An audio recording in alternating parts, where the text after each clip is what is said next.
Let's do it! MainMan.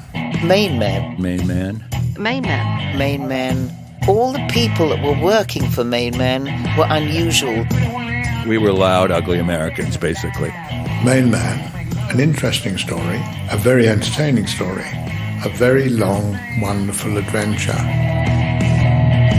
Hello and welcome to episode 64 in our series exploring the history of MainMan, which was the management rights company founded by entrepreneur Tony DeFries, which completely transformed the way that artists were able to forge their careers in the early 70s. He just let us get on with things while he did this, that and the other. You never had boring moments. I look back at my time with MainMan and it was just colourful, having a whale of a time.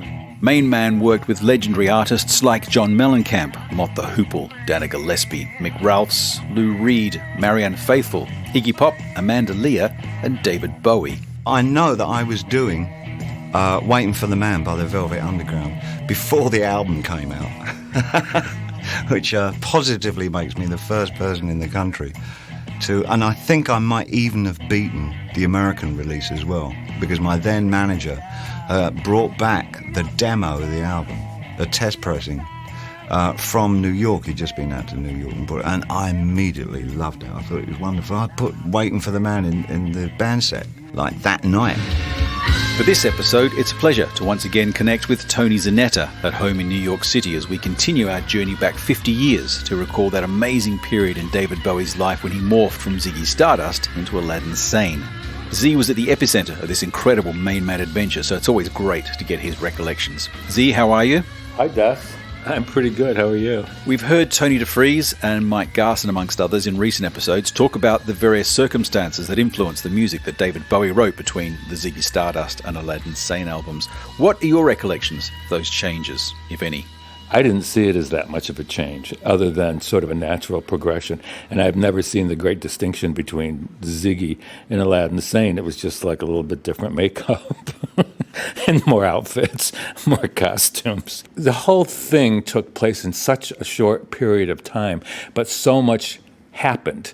And there was so much change so quickly. But a lot of that change happened because of Mike Garson and Mike Garson's piano work on the album. And a lot of the change with everything happened because of Mike Garson, actually, at least musically and with the band. And Mike Garson was kind of a jazz pianist, but I mean, David loved it the minute he heard him. Now, Mike Garson was married, had a kid, taught piano. So he's a professional musician who negotiated a fee with Tony, a salary with Tony. And that salary was $800 a week, which was not outlandish. However, the Spiders, nobody else was on salary, period. Everybody got everything paid for. They got a monthly stipend into their bank accounts, which was supposed to be like £75, if they even got that. But if they needed a pair of boots, it was paid for. Their rent was paid for. If they needed a new outfit, it was paid for. Not only the band, but all of us that worked at MainMan. Well, that's not true. We got $100 a week, I think. Anyway, on the first tour, the boys, meaning Mick and Trevor and Woody, were getting chummy with Mike, and the subject of money came up. And Mike was kind of embarrassed because he thought he was being underpaid to tell them that he was being paid $800 a week. They, when they heard that, they almost passed out. I mean, that was like they had never even heard of such an enormous amount of money. So that began the change with the Spiders. Also, Mike was a Scientologist. When we got to L.A., he took them out of the Celebrity Center, the Scientology Center, and Woody became a Scientologist almost immediately. And I don't know if he still is, but anyway, he was a Scientologist for a few moments then. Mick and Trevor didn't. But suddenly the band was not like 100% David's anymore. They were like kind of thinking for themselves a little, and they were like branching out, and it began to cause trouble. So that for the second tour, one of the changes that started the whole thing and that precipitated what happened at Hammersmith Odeon was the boys went to Dennis Katz. Dennis Katz was an attorney. Dennis Katz had been the A&R man at RCA Records. So they knew Dennis, and they went to Dennis Katz to represent them to negotiate salaries with MainMan. Well, Tony DeFries did not like that, and David Bowie didn't like it either. They took it as a huge betrayal. And, well, 50 years later, I don't remember what the result was, if they got the salaries or not. And they thought they were a band. But Tony and David didn't think they were a band.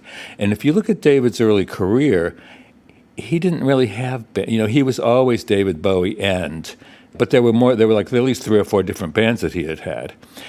He was always a solo artist. And DeFries did not sign the Spiders from Mars. DeFries signed David Bowie. He did not represent the Spiders from Mars. He didn't want to. He was only interested in stars, or who had the potential to be a star. And you have to realize that David always separated himself from them. He was friendly with them when he wanted to be, but he could also be very aloof. On the first tour, we were on a bus for a while, only for a week, thank God, because that was a nightmare. and David, most of the time, sat in the back of the bus not saying a word. But when he wanted to engage, he would immediately become the center of attention. That's just the way his personality was. So it wasn't. I mean, that was just his personality. He was very content to be. He was very self-involved, and he always had things to do, and was writing or reading or whatever. But occasionally he would socialize, and when he socialized, they were all very friendly. There was no problem. But he separated himself a lot. But the upshot was David and Tony took Mick aside and promised him he was going to be the next big MainMan artiste, and he was going to get his own recording contract, and blah, blah, blah, blah, blah, blah, blah. So he kind of turned his back on the other 2 boys. And then eventually at the end of the tour, Hammersmith Odeon, David announces his retirement, which really meant the Spiders was over. He fired the band from the stage. And Mick went on to become a MainMan artist and went off to, I think, the Chateau in France to record his first album. And what about the touring aspect? How did that change as you went from 72 into 73? I think I'm sure that I've told you, and maybe other people have told you about the first tour. And yes, we grossed $100,000 or something like that, and it cost about $400,000. This is where DeFries, as far as I'm concerned, one of the brilliant parts of Tony DeFries. Some lesser people would consider that a big failure. Not Tony. Tony then marched over to RCA and calmly took them aside and said, well, you are now into us for $400,000. I think the only logical thing for you to do is to go into the touring business with us and support our next tour, which they did. So the tour became very strategic. They were involved in the planning of the tour. They gave us an accountant to take on the road with us, and Gustl Breuer, who had been on the road with us for the first tour, was still on the road with us as well. And we planned the tour very carefully this time. We weren't in a mad rush, and we weren't under pressure to take whatever dates we could get. We only did 10 cities, and those 10 cities were taken from we had only done 17 cities in total on the first tour. We took the 10 most successful cities and went back to them. I don't think we carved out any new territory on that second tour. So we did the 2 nights at Radio City. We went to Philadelphia and did a few nights. And in Los Angeles, we played that, which was the last city on the tour. We played the Long Beach Arena. So that was our first arena show ever. And we looked at it as like a rehearsal for the future, which actually it was. And that was very successful. I don't think we had any successful tour shows on the second tour. And we didn't, and the hotels were more carefully. The first tour, we only stayed at the poshest hotel in the city. This tour was scaled down. We stayed at more affordable places. In New York, instead of the Plaza Hotel, everybody was at the Gramercy Park before they renovated the Gramercy Park. This is the old Gramercy Park Hotel. In Los Angeles, we had stayed at the Beverly Hills Hotel on the first tour. On the second tour, David stayed at the Beverly Hilton, and we stayed at the Continental Hyatt House, which was the rock and roll hotel on Sunset Strip. So it was, and then I'll never forget. Nashville because we stayed at a Ramada Inn. And, at that point in the tour, David had gotten together with Kansai Yamamoto. And the whole second tour, the Aladdin Sane stuff, was all of these clothes from, he was still wearing the Freddie clothes, but now we had all these Kansai Yamamoto clothes. So the whole show was in a trunk, 17 costume changes. And we went to this Ramada Inn in Nashville, and I'm checking everybody in. It's just only 3 floors in this hotel. And the trunk goes into the elevator, and everybody's going to their rooms and blah, blah, blah. And there were some odd things in the hotel, like Susie Ronson went to her room and all the furniture was on the bed. It's weird stuff. So I'm checking on David, and the trunk didn't arrive in his room. Somehow between the lobby and the 3rd floor, the trunk disappeared. And they're being very Southern. Oh, I don't know where it is. And we're trying to also, I think it was somebody's birthday. We're trying to have a party in the restaurant. And I stood in the middle of the lobby screaming. And when I scream, I can scream really loud. They used to call it doing a Z. Well, I did a really big Z in that lobby and wasn't going to stop screaming until I found that trunk. After about 10 minutes of screaming, it miraculously turned up. And then the other thing about the second tour was the cherry at the top was Japan. Because we had met this promoter in RCA New York who promoted shows in Japan. So he offered DeFries a pretty good deal to bring David to Japan. It was all guarantees. I think it was just a fee for each gig, but it was good. So we did the 10 cities in America, and then we went to Japan and did 8 cities in Japan. And then David got on the ship and the Trans-Siberian Express to go back to Paris and then to London. And we did the English tour, ending in, starting in Earl's Court and ending at the Hammersmith Odeon. Now, see, to me, the Hammersmith Odeon is significant for other reasons. Number one, we had been on the road for over a year at that point. David and the boys had been on for like a year and a half because they really started in January of 72. So the Hammersmith Odeon was the summer of 73. They had been touring nonstop for almost a year and a half. Everybody was pretty exhausted. He gets rid of the band. But the other thing is, he at that point, in that year and a half, America was still not quite, the press was really good. He still wasn't selling that great. But in England, he was responsible for 4% of all record sales sold in the United Kingdom. David Bowie had arrived by July of 1973. So, see, to me, the interesting thing about this whole experience was a lot of it was the relationship between Bowie and DeFries.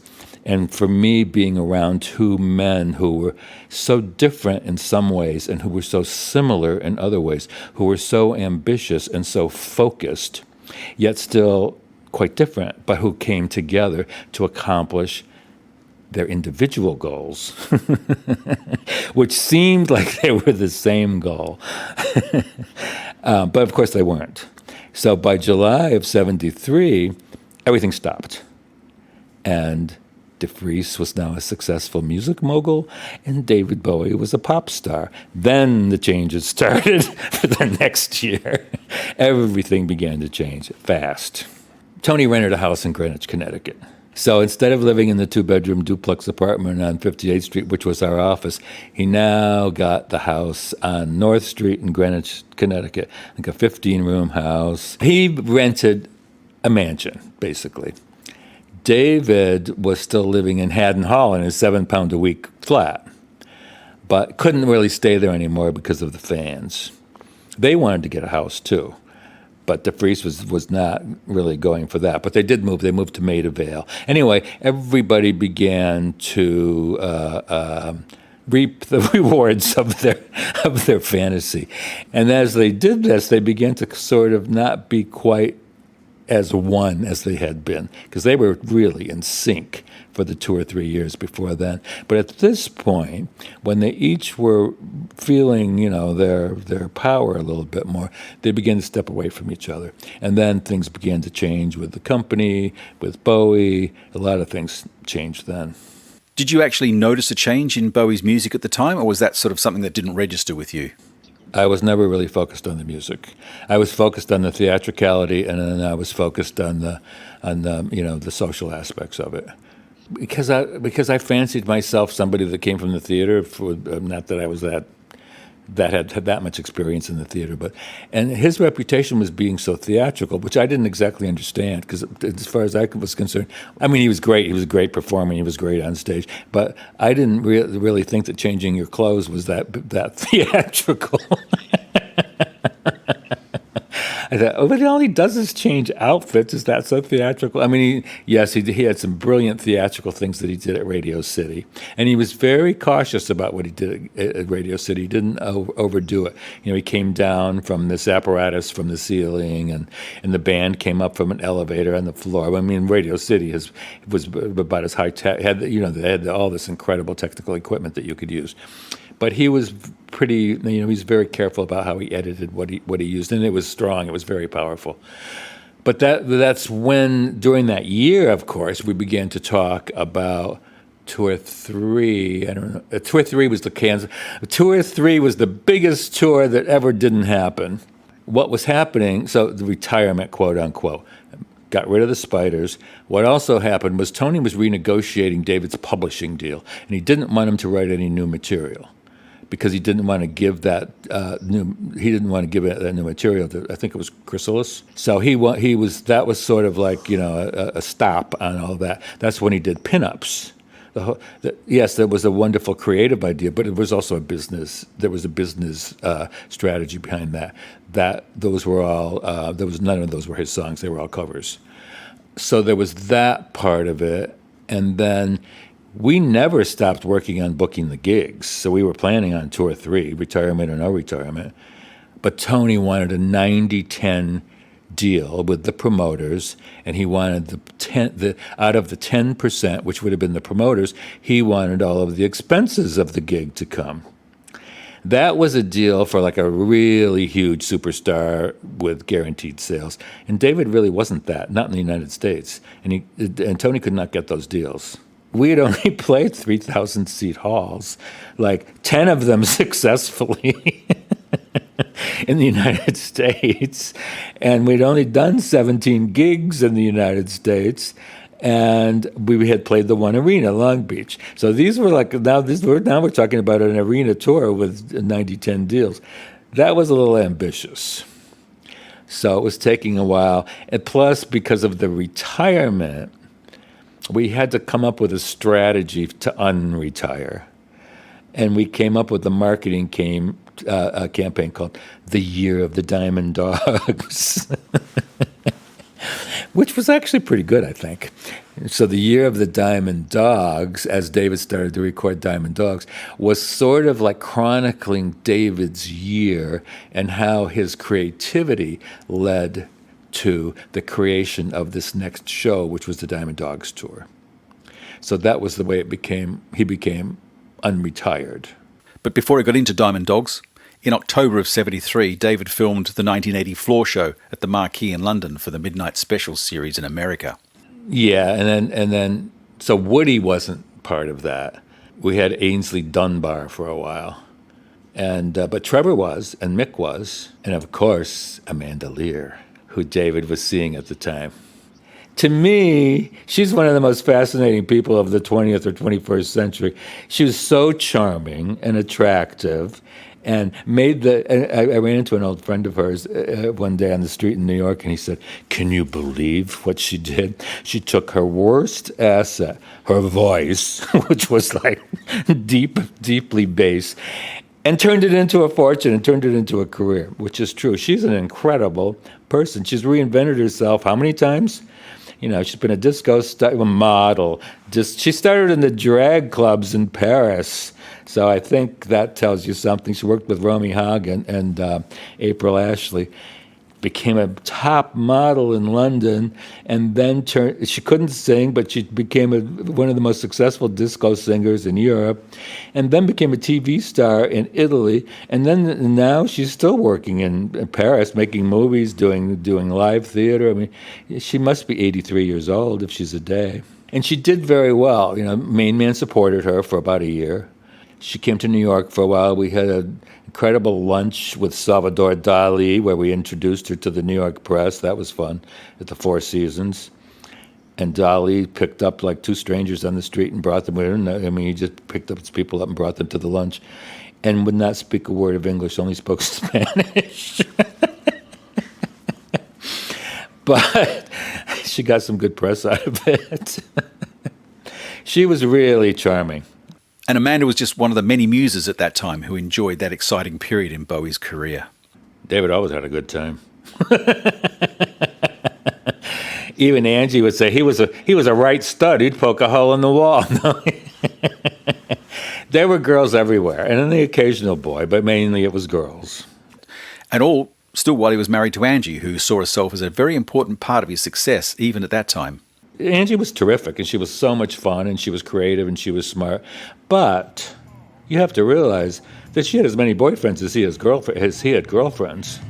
She wasn't sitting still with her legs crossed, that's for sure. But she still was very tied to him. And some of the women she would get jealous. Some of them she dismissed and didn't care about. But there were those that she would get jealous of. I think Ava was one of them. I don't know about Amanda. It depended. Tony Zanetta with some really interesting recollections from the period 50 years ago when David Bowie was enjoying the excitement of finally achieving the rock stardom he'd been pursuing for so long. There are some great pieces of memorabilia from that era on the MainMan label website, along with a huge collection of other historic documents, including articles, telexes, letters and production notes, many of them never seen before, that we're adding to the MainMan label website each week. It's a great record of a very exciting period in rock history. That's at mainmanlabel.com. And on the website, you can also check out the other episodes in the MainMan series. I'm Des Shaw. This is a Zinc Media Tech production. Thanks for listening.